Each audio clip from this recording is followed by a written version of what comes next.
I am curious to get your opinion as a person who's been maybe censored 20 times. I do want to get your take on, I want to know what you think about, a person like Tucker Carlson, a person who is, for whatever, you like some, I don't agree with him. I have harsh critiques of him, but there are spaces where he's allowed to go much further in a critique of the establishment than others.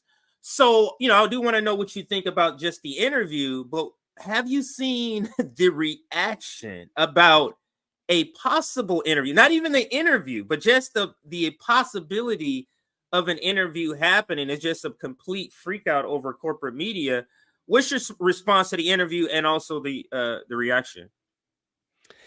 Yeah, I like you, do not agree with Tucker Carlson on about 98% of things.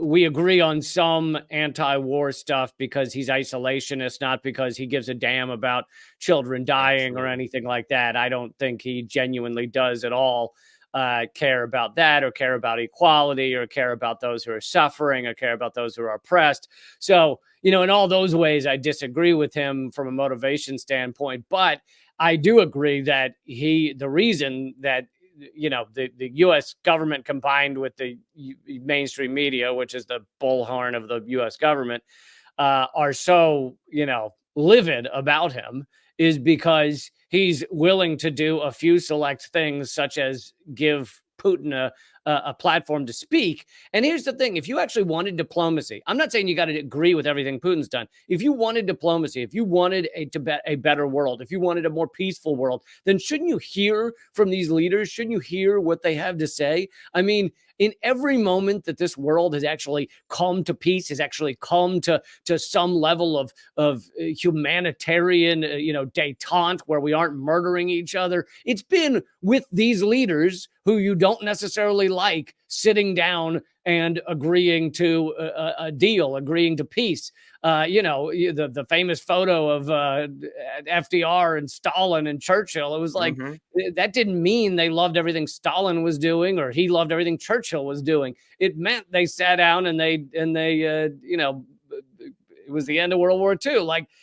So the idea that we should never hear them, and if you've ever spoken to them, then that means you've been tainted and manipulated. It's just such garbage. It's nationalist garbage. And the mainstream media is flipping out because the idea of people hearing and listening to what Putin actually has to say is very scary to them, on a long list of things that are scary to them. I don't know the real reasons that Tucker lost his Fox News show, but there were a select few things he did that I agreed with, that very few people on television did. I believe he was the only mainstream media segment to maybe ever happen suggesting that the CIA had any role in the death of JFK. Now, he didn't get into the depths on it, but he revealed that the psychologist that was meeting with Ruby before Ruby died was a CIA agent, and he asked why.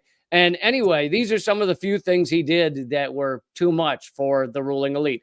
Now, everything else he did about, helping people punch down and, supporting systemic racism and supporting a white supremacist worldview in certain aspects, they didn't care about that. They were fine with that. They gave him the biggest platform in the world for that kind of stuff. What scared them is a few select things, being against the war in Ukraine, the proxy war in Ukraine, and revealing some truths about that, etc. I think like as you, all the same critiques I have of him, same. I think that he is a person who's an opportunist, that he understands and has tapped in a particular audience, and we call them maybe the white working class. He understands, he's tapped in and understands what they want, and he just kind of understands, I need to feed them some doses of reality. And this is where he has, just certain areas that he has picked to decide where to give those doses of truth and reality. That's all. Some of what he says is reality. A lot of it is garbage. Yeah, absolutely. No, I do agree. But what's curious to me about the reaction is that now, I'm an 80s baby, so I just remember, and my dad is the one who got me into politics. I just recall him watching politics and yelling at the screen.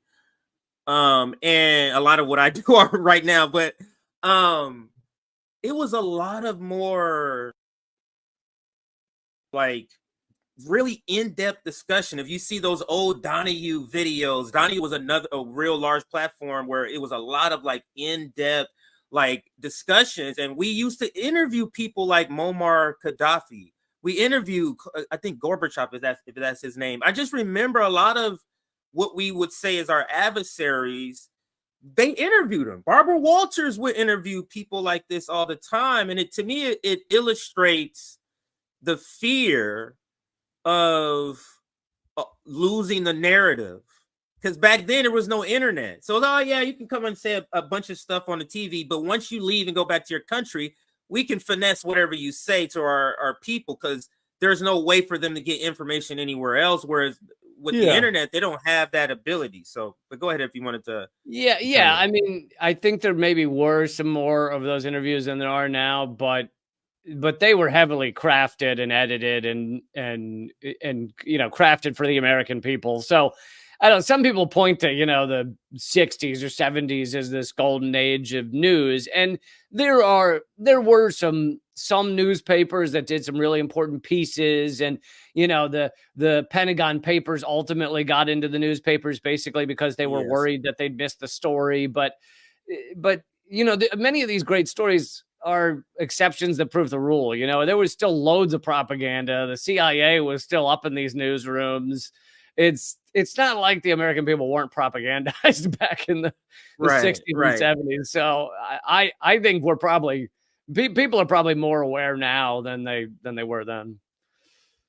Absolutely. So let's just listen to, we're not going to listen to this whole thing. It's 4 minutes, maybe half, just to get a glimpse of what he says before I bring up a couple of receipts in this segment here. Let's listen. We're in Moscow tonight. We're here to interview the president of Russia, Vladimir Putin. We'll be doing that soon. There are risks to conducting an interview like this, obviously. So we thought about it carefully over many months. Here's why we're doing it. First, because it's our job. We're in journalism. Our duty is to inform people. 2 years into a war that's reshaping the entire world, most Americans are not informed. They have no real idea what's happening in this region, here in Russia or 600 miles away in Ukraine. But they should know. They're paying for much of it in ways they might not fully yet perceive. The war in Ukraine is a human disaster. It's left hundreds of thousands of people dead, an entire generation of young Ukrainians, and it's depopulated the largest country in. A lot of what he's saying here in describing Ukraine, we could say the same thing in describing Palestine, and describing any sort of war-torn area that Tucker Carlson may agree with. So it's a little. Yeah, I don't know what he said about so far about Gaza, about Palestine, but in many ways, Gaza is so much worse in the sense of this is a tiny, tiny area. And if you look at the percentages in Ukraine and in modern warfare in general, the percentage of children killed is 6 to 8%. In Palestine and Gaza, it's 43 to 45%. I mean, 11,000 children already murdered. And that's 4 months. The proxy war in Ukraine has been going on 2 years. Not nearly that number of children has been killed. So in many ways, it's very different. But he's right. You're right in terms of that it's a horrible thing. Thousands or 100,000 are now murdered, missing, or dead. And the U.S. is supporting all of it. So he has a good point about that. I hope he also has said something about Gaza, but I don't know if he has. Yeah, be it that he's not on like daily, like his daily show. He doesn't have to cover as many topics as, of course, if he was on the show, we would know a lot more about his thoughts on because it would be no way for him to avoid it. But let's listen to a little bit more before we move on to another receipt, because believe it or not, and I don't know if you've seen it, Hillary Clinton has chimed in on this. I caught this receipt, so we'll see that. We'll watch that clip next. Let's finish this off. In Europe, But the long-term effects are even more profound. This war has utterly reshaped the global military and trade alliances, and the sanctions that followed have as well. And in total, they have upended the world economy. The post-World War II economic order, the system that guaranteed prosperity in the West for more than 80 years, is coming apart very fast, and along with it, the dominance of the US dollar. These are not small changes. They are history-altering developments. They will define the lives of our grandchildren. Most of the world understands this perfectly well. They can see it. Ask anyone in Asia or the Middle East what the future looks like. And yet the populations of the English-speaking countries seem mostly unaware. They think that as nothing has really changed. And they think that because no one has told them the truth. I wonder, and I'm going to, in his speaking part right here, I wonder if this is about hegemony more so for him, or part of it is about hegemony, because, and this is one of the things I think is why it's a contradiction about just Tucker, because he speaks like a populist, but he has a lot of the same, at least geopolitical understanding and geopolitical goals or wants, whatever, however you want to describe it, of the empire. Like, you know what I mean? Like the order that he's talking about, the post-World War II order that he's talking about, do you think he wants to get rid of it? No, of course not. But he sees that it's diminishing and it's going to affect him and his children, his generational wealth. So maybe that's the reason why he's sort of zeroed in on that. Did you have anything you wanted to chime in on that particular part? Yeah, so with the proxy war in Ukraine, there is a rift in the Beltway class, and Tucker Carlson is on one side of it. There is a rift in the U.S. ruling elite. Some of them, and I don't know what the percentage is. I don't know if it's like 50-50 or it's, a small group, but one of them was Henry Kissinger, right? He actually, in his dying days, went around speaking about how the U.S. needed to get out of the proxy war in Ukraine. The reason for that is because it is dwindling U.S. resources, even though it achieved some of the things that the U.S. ruling class wanted, such as separating Russia from Europe, putting most of Europe back into a vassal position underneath the United States, blowing up the Nord Stream pipelines. There are things that the U.S. got out of this that they very much wanted in this horror show, because they are willing to fight Russia to the last Ukrainian. They don't care about dead Ukrainians at all. So they got some of the things, but the other things that the U.S. wanted, such as crushing Russia and getting Putin out of power, aren't going to happen. So many in the U.S. ruling elite are saying, let's cut and run. It's over. We did what we wanted. What we haven't gotten, we're not going to get. So let's move on. And Tucker Carlson is in the, let's get out of this because it's going to harm America view. I'm in the let's not have a proxy war because I care about innocent civilians and I don't want people murdered point of view. So there is a different motivation in terms of why Tucker Carlson is anti-war versus why I am anti-war, or why so many anti-war activists are anti-war. There's definitely a difference in motivation, but that doesn't mean we can't all call for the end of bombing, the end of war. But yeah, you're absolutely right. He doesn't want, I want to see the U.S. empire largely dismantled so that countries can have their sovereignty, can have their own nations, and actually make their own decisions, and actually decide to do for the people what is right and what is best, such as nationalizing resources and giving them to the people rather than to massive corporations, rather than enriching a tiny number of douchebags.